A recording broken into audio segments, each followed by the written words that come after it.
Hello friends, आप सब कैसे हैं। तो फ्रेंड्स, आज हम लोग पढ़ने वाले हैं कि आपका जो मध्य प्रदेश में डीएलएड का एग्ज़ाम होने वाला है सेकंड ईयर का।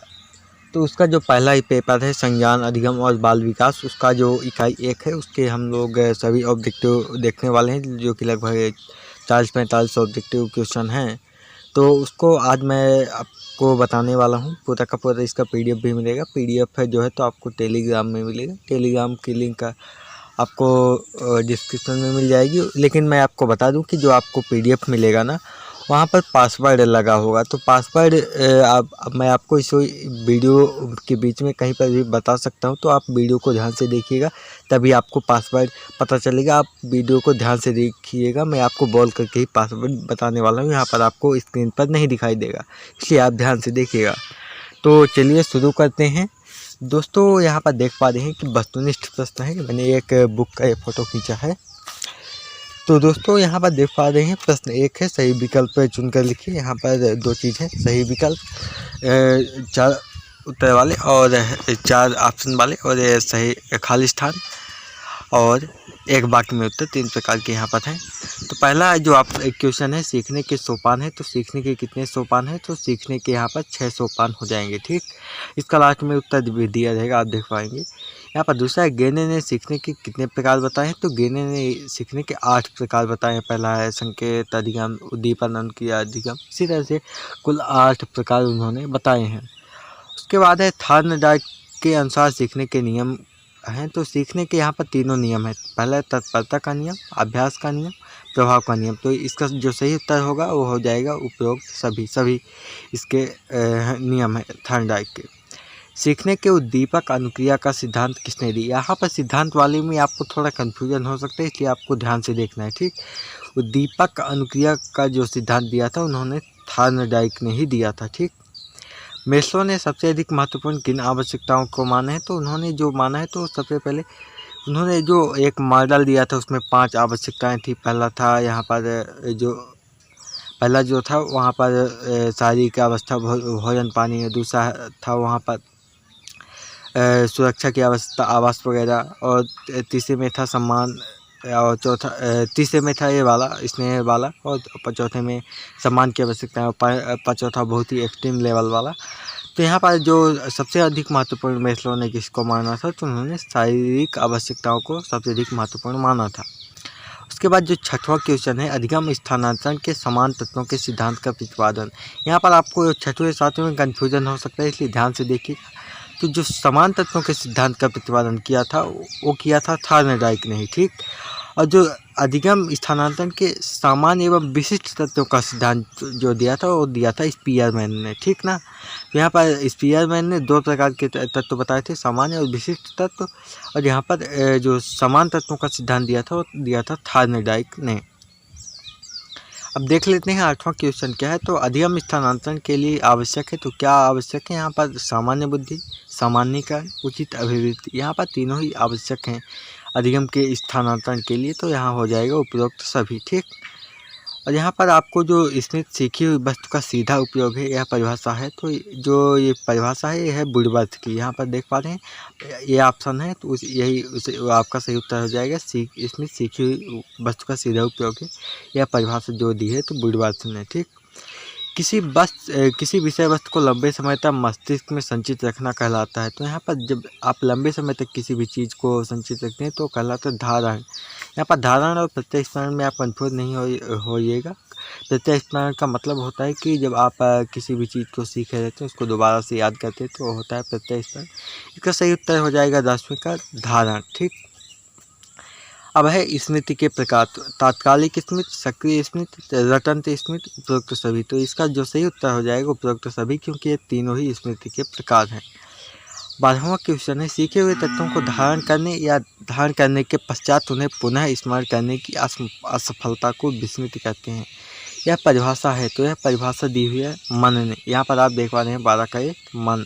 ठीक, तो आपने यहाँ पर 12 क्वेश्चन देख लिए हैं। अब मैं आपको जो पीडीएफ आपको शेयर किया जाएगा टेलीग्राम ग्रुप में, उसका पासवर्ड बता दूँ। तो उसका जो पासवर्ड है 2005। ठीक, 2005 यही आपका जो है तो आपका पासवर्ड हो जाएगा। आप वहाँ से पीडीएफ भी डाउनलोड कर पाएंगे। ठीक, अब यहाँ पर मैं आपको बता दूँ रिक्त स्थान की पूर्ति। तो यहाँ पर देख पा रहे हैं पहला जो क्वेश्चन है, सीखना एक डैश डैश प्रक्रिया है। तो सीखना एक कैसी प्रक्रिया है, तो सतत प्रक्रिया है, यानी कि लगातार चलने वाली प्रक्रिया है। ठीक, मनोवैज्ञानिक गेरे ने सीखने के कितने प्रकार बताए हैं, तो आपने वहाँ पर पढ़ा भी है जो बस सही विकल्प वाले में। तो यहाँ पर 8 प्रकार हो जाएगा। ठीक, सीखने के स्तर हैं, तो सीखने के 3 स्तर हैं। तो पहला है प्रतिबोधनात्मक, दूसरा है अवबोध स्तर, तीसरा है अर्थपूर्ण अधिगम। इस तरह के 3 स्तर हैं। ठीक, सीखना वंशानुक्रम एवं डैश डैश दोनों पर निर्भर करता है। तो सीखना जो है वंशानुक्रम यानी कि जो माता पिता से गुण प्राप्त होते हैं उससे, और हमारे वातावरण पर्यावरण से,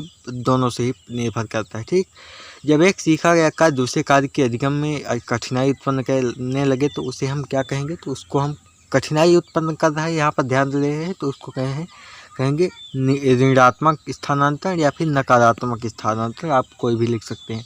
और इसी तरह अगर उसको हेल्प करे किसी भी नई चीज़ को सीखने में तो हो जाएगा धनात्मक स्थानांतरण, और जब ना तो हेल्प करे और ना ही उसको कठिनाई उत्पन्न करे तो हो जाएगा शून्य स्थानांतरण। तो यहाँ पर सही उत्तर हो जाएगा ऋणात्मक स्थानांतरण। यहाँ पर सीखी हुई वस्तु का सीधा उपयोग है। तो क्या सीखी हुई वस्तु का सीधा उपयोग है, तो यहाँ पर हो जाएगा स्मृति। ठीक, स्मृति, अब ध्यान रखिएगा। स्मृति की कितनी अवस्थाएं होती हैं, तो स्मृति के यहाँ पर आप देख पा रहे हैं स्मृति की कितनी अवस्थाएं हैं, तो यहाँ पर 3 अवस्थाएं होती है स्मृति की। ठीक, किसी समय प्रयास करने पर भी किसी वस्तु का अनुभव का स्मरण करने में असफल होना, मतलब कि जो चीज़ आपको पहले आपने कभी याद किया था उसको या आप कोशिश कर रहे हैं कि याद आ जाए दोबारा, तो फिर भी नहीं याद हो पा रही है, तो उसको कहते हैं विस्मरण या फिर विस्मृति। टालमैन ने 1949 में अपने शोध पत्र में सीखने के कितने प्रकार बताए हैं, तो सीखने के 6 प्रकार बताए हैं। ठीक, सीखने का कोई निश्चित उद्देश्य होता है। आप जब सीखते हैं तो किसी निश्चित पर्पस से सीखते हैं। यहाँ पर जब आप यहाँ पर सीख रहे हैं तो डीएलएड के एग्जाम के लिए सीख रहे हैं, तो इसी तरह से सीखने का कोई ना कोई उद्देश्य जरूर होता है। अब देख लेते हैं 11वां क्वेश्चन। तो सीखने में व्यक्ति बिना अर्थ समझे उसे दी गई सामग्री को सीखता है। तो किस प्रकार के सीखने में बिना हम अर्थ समझे सीखते हैं, तो वो है रट कर के सीखने। जब आप रट्टा मारते हैं किसी भी चीज़ का तो उसमें समझते नहीं है, सिर्फ आप उसको रट लेते हैं, तो उसमें बिना अर्थ समझे सीखना हो गया। ठीक, प्रभाव के नियम के अनुसार व्यक्ति किसी अनुक्रिया या कार्य को उसके प्रभाव के आधार पर सीखता है। यहाँ पर प्रभाव का नियम है तो प्रभाव के आधार पर। ठीक, अब यहाँ पर देख लेते हैं एक वाक्य में उत्तर जो है। तो सीखने की परिभाषा, तो सीखने की कई सारी परिभाषाएं हैं, जैसे कि स्किनर ने कहा था कि आपका जो सीखना है तो उत्तर सामंजस्य की प्रक्रिया है। तो यहाँ पर देख पाते हैं वुडवर्थ की परिभाषा दी हुई है। यहाँ पर नवीन ज्ञान और नवीन प्रतिक्रियाओं को प्राप्त करने की प्रक्रिया सीखने की प्रक्रिया है। ठीक, शाब्दिक सीखना क्या है, तो शाब्दिक सीखना मतलब कि जब आप लिख करके सीखते हैं, पढ़ करके सीखते हैं, बोल करके, मतलब कि अक्षर से संबंधित होता है तो होता है शाब्दिक सीखना। ठीक, तीसरा है सीखने के सिद्धांत से आप क्या समझते हैं, तो जिस आपका सीखने का सिद्धांत है वह तो उस सैद्धांतिक गवेषणा से होता है। जो सीखने का स्वरूप क्या है, प्राणी क्या सीखता है, क्यों सीखता है और कैसे सीखता है, आदि प्रश्नों के उत्तरों की व्याख्या प्रस्तुत करता है। ठीक, अब देख लेते हैं अधिगम स्थानांतरण क्या कहते हैं। तो जब हम कोई चीज़ सीखे रहते हैं तो जब किसी चीज़ को एक क्षेत्र में सीखे रहते हैं उसका दूसरे क्षेत्र में उपयोग करते हैं तो वही कहलाता है अधिगम स्थानांतरण। यहाँ पर आप परिभाषा देख सकते हैं।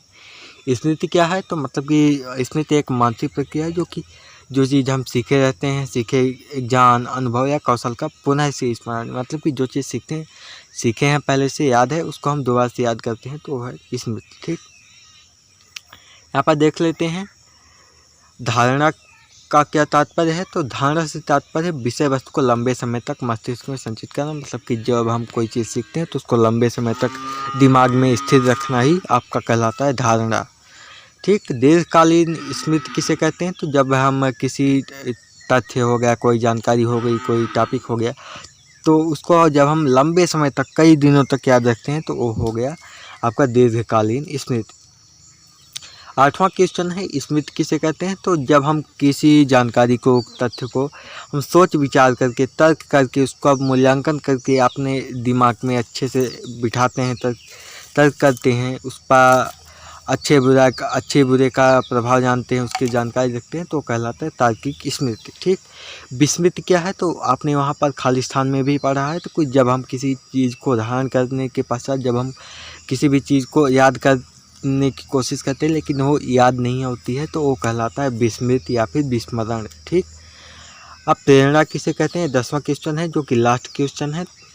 तो यहाँ पर देख रहे हैं, प्रेरणा वह आंतरिक बल है जो कि किसी व्यक्ति को कोई कार्य पूर्ण करने तो उसके समस्त क्रियाकलापों को नियंत्रण करती है और दिशा देती है। ठीक, तो प्रेरणा क्या है तो प्रेरणा एक प्रकार का आंतरिक बल होता है जो कि किसी भी कार्य को पूरा करने या फिर उसके समस्त क्रियाकलापों को नियंत्रण व दिशा देता है। ठीक, तो दोस्तों आपने यहाँ पर पूरा का पूरा लगभग 40-45 ऑब्जेक्टिव देख लिया है।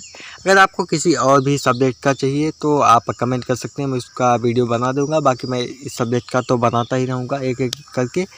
तो फ्रेंड्स यही थी जानकारी। अगर आपको वीडियो पसंद आया तो ज़रूर से ज़रूर सब्सक्राइब कर लीजिए, वीडियो को लाइक कर दीजिए और अपने दोस्तों के साथ भी शेयर कर दीजिए। अगर आपको कुछ और पूछना है तो आप कमेंट कर सकते हैं, मैं आपको रिप्लाई ज़रूर दूँगा। तो चलिए मिलते हैं नेक्स्ट वीडियो में। जय हिंद, जय भारत।